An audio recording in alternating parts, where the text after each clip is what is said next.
అతని వృక్షం చనిపోతాను డిసప్పాయింట్మెంట్ అయిపోయాడు. ఎందుకు నా జీవితం అన్నాడు. దేవుడు పొలకాలు పంపించాడు. నాకు దేవుడు పొలక మరి కెరూతు బాబు దగ్గర ఆహారం ఉదయం సాయంత్రం మిలిటరీ భోజనమే. ఉదయం సాయంత్రం తినగలరా? మిలిటరీ భోజనం లావు అయిపోయాడు. ఏలేదు. తర్వాత అక్కడ బాగు నీరు ఆగిపోయింది. ఎక్కడికి వెళ్ళమన్నాడు. తర్వాత ఏంటి సారేపతి ఎదురు దగ్గరికి వెళ్ళమన్నాడు. అక్కడ పొలకా చేసి పెట్టింది. లేకపోతే పేట అంతా అరిగిపోయింది. చల్లగా అయిపోయాడు. దేవుడికి ఎప్పుడు ఏ సమయంలో ఎవరికి ఎప్పుడు ఇవ్వాలి దేవుడు ఇస్తారు. దేవుని వెతికే వాళ్ళు అంతే. మనకు కూడా మన జీవితాల్లో మరి దేవుని గురించి నేను నా సాక్షి మరి నా కుటుంబంలో క్రైస్తవులు మరి వివాహం చేసుకుని నా కుటుంబాన్ని విడిచిపెట్టొచ్చాను. రెండు వర్గాలు ఉన్నామని విడిచిపెట్టొచ్చాను. దేవుడిని విడవలేదు. నేను విడవను గొప్ప దేవుడు అన్నాడు. ఇంత ప్రేమ గలవాడని ప్రేమస్తుడు. లోకంలో మనకి ఏమి కావాలో అన్ని పరమతండ్రికి తెలుసు. అన్ని ఇస్తాడండి. అందుకే నా నీతిని నా రాజ్యమును దేవునికి ఎప్పుడైతే ప్రాధాన్యత ఇస్తామో అన్నీ మనకు వస్తాయి.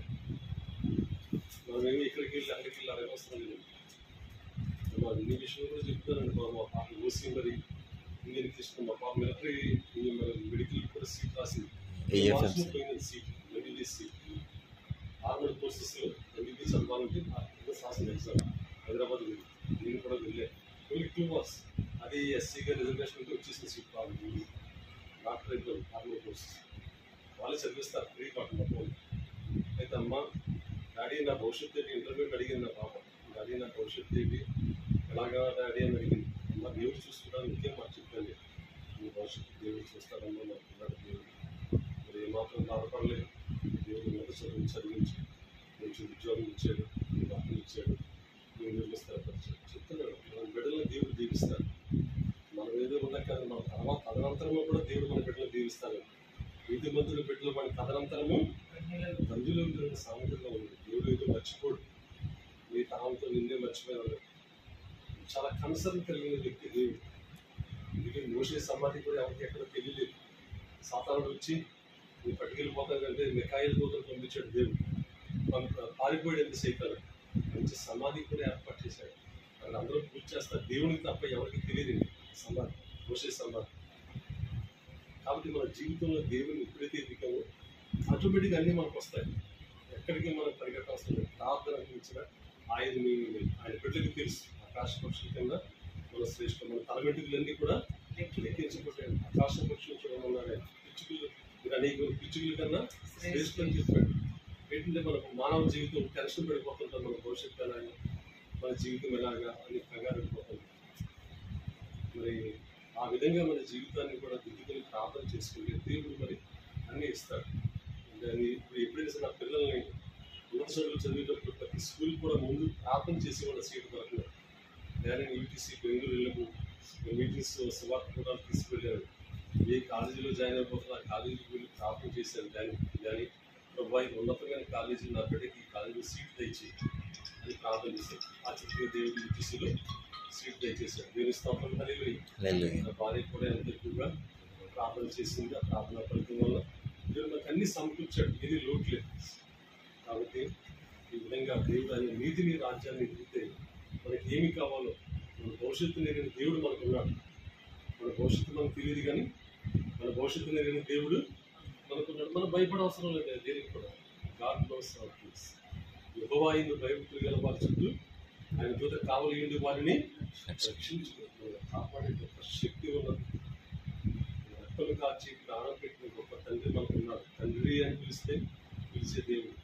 కాబట్టి ఈ లోకంలో ఇంత గొప్ప దేవుడు మనకు ఉన్నాడు కనుక మనం భయపడవసరం లేదు, దిగులు పడవసరం లేదు. ఎవరి మనసు ఆయన మీద ఆనుకున్న వారిని పూర్ణ శాంతి గలవాడని చేస్తున్నాడు. మనం ఆయన మీద ఆనుకుంటే ఈ లోకంలో ఏమి లెక్క చేయం. మనం నాకు అది లేదు, మన వీటిని ఈనాడు నేను బాధపడలేదు. వారు చెప్తున్నాను, ఒకసారి నేను ఎంత స్థితికి రాలేదు. డిగ్రీ కాలేజీలో లెక్చర్గా తీసుకొని సైకిల్ మీద వెళ్ళేవాడు. పార్ట్ టైం అందరూ బండి మీద వచ్చేవాడు. ఆ రోజుల్లో చేత కంటే గొప్పండి. చేత నేను ఎప్పుడు కూడా బాధపడలేదు. అది చేత పోతే సైకిల్ దేవుడు నాకు ఇస్తాడు. నాకు బండించి కూడా కాకపోతే తీసుకున్నాను. నాది కాని వస్తూ ఇప్పుడు తీసుకోలేదు. తెలియదు. విశ్వాసం దేవుడు మనకి ఇస్తాడు. దేవుడు నాకు అన్ని ఇచ్చాడు. ఆ రోజుల్లో చేతకు ఒక ఒకేసారి దాన్ని నేను స్టేట్ బ్యాంక్ అక్కడ డ్రా చేసి ఒక చేతకు పెట్టుకున్నాను. దేవుని స్తోత్రం హల్లెలూయా.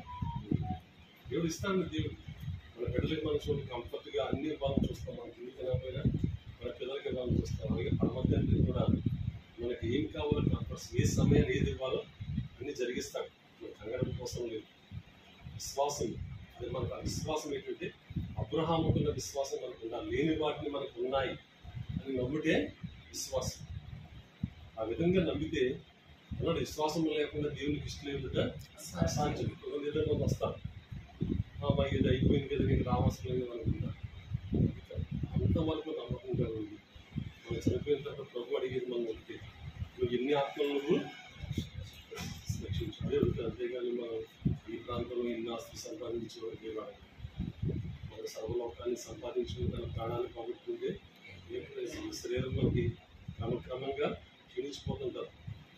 ఆత్మకు మరణం లేదు. మనం మట్టి వంటి వారం.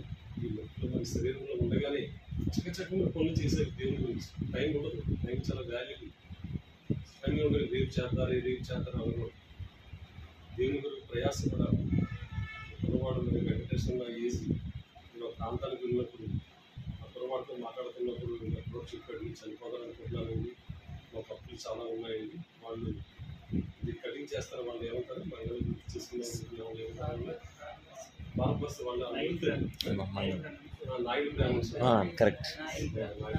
కుర్రవాడిగా స్కూల్లో ఉన్నప్పుడు రాత్రి 2 గంటల దాకా నిద్రపోలేదు. ఆ కుర్రవాడిని కౌన్సిలింగ్ చేశారు. ప్రభు నిజమైన దేవుడు, నేను కాపాడుతాడు, రక్షిస్తాడు, డిసప్పాయింట్మెంట్ అవ్వక చనిపోక అని గట్టిగా 2 గంటల దాకా దేవుని వాక్యం చెప్పి బలపరిచారు. ఆ కుర్రవాడు బలం పొంది శక్తి పొంది దేవుని ఆత్మ రావడం వల్ల బలపడి చనిపోలేదు అని చెప్పి ప్రార్థన చేసుకున్నాడు. ఆయనకి ఈ సచివాలయంలో ఎన్ని పోస్ట్ వచ్చింది. ఆయనకి 2-3 పిల్లలు ఆయన వర్క్ చేసాడు, జాబ్ చేసుకుంటున్నారు. ఆ రోజు అతను నేను మాట్లాడకపోతే డిసప్పాయింట్మెంట్, మనుషులందరూ పైకి బాగానే ఉంటారు. చాలామంది ఆ రోజు నేను ఎంతో సంతోషపడ్డాను. మరి సర్వలోకంలో మరి ఒక ఆత్మను సంపాదిస్తే పరలోకంలో దేవదూతలు దేవుడు ఎంతో సంతోషపడతారు ఒక ఆత్మను రక్షిస్తే. కాబట్టి ఆ విధంగా మనకి తప్పన ఉండాలి. మనం యేసుకుల వారు కూడా సమరస్త్రీని రక్షించడానికి నేను దేశాన్ని ఎక్కడ వచ్చాను వెళ్ళాడు. పౌలు సమయం ముందు నాకు ప్రమాదపోతున్నాడు. గమనీయులు పాదం లేదు ఎంతో విద్యలకు శిక్షణ వాడు రోమా పౌరసత్వం గలవాడు. ఎల్లప్పుడూ కూడా పరిచారం తగ్గించుకుని ఆ దేవుని సేవ చేస్తే పరలోకంలో పని చూడగలుగుతారు. ఈ లోకంలో మనం ఎవరిని ఇచ్చించే అవసరం లేదండి, మనం ఏం చేయవసరం లేదు. ఆయన మనకు ఉంటే చాలు. క్రైస్తవ వ్యక్తులు కూడా తగ్గింది. అది విలియం కేరీ గారు మన భారతదేశానికి వచ్చి మన చేతిలో బైబిల్ ఉంది. 16 భాషలు మార్చడం ఏం చదువుకోలేదు. ఇంకా కాపులని కొడుకైంది. టికెట్ డబ్బులు కూడా లేవండి. ఉన్నారు ఆ రోజు వాడు మన దేశానికి వచ్చింది. ఆ వాడ తెలిసి ఆ డబ్బులు అలా టికెట్ కింద తీసుకోమని చెప్పాడు. శుభ్రం చేసేవాడు విలియం కేరీ గారి యొక్క విశ్వవిద్యాలయాన్ని నేను మా కుటుంబంతో దేవుడికి వెళ్ళానని ఆ సమాధిని కూడా చూశాను. శ్రీరంపూర్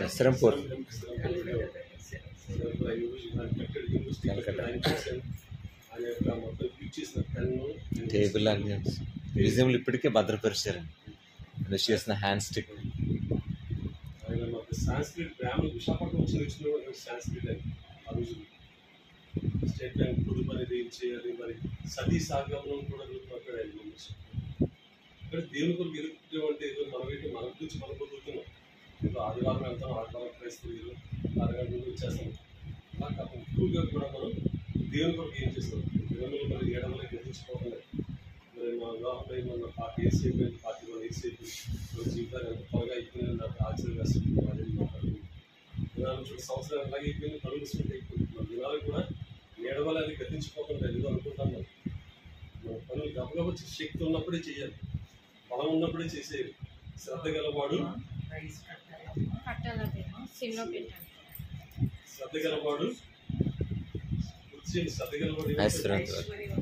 మతగస్తుడు దరిద్రుడు. శ్రద్ధగా ఉండాలి, చురుగ్గా ఉండాలి. వేరే వాక్యాల సేవ గురించి కూడా చురుగ్గా ఉండాలి. విచారణ చేసి ఆ ప్రార్థన చేయాలి. మరి మా సేవకులు మార్గదర్శకుని చర్య శుభాత్మలు మీకు తెలుసని పేరు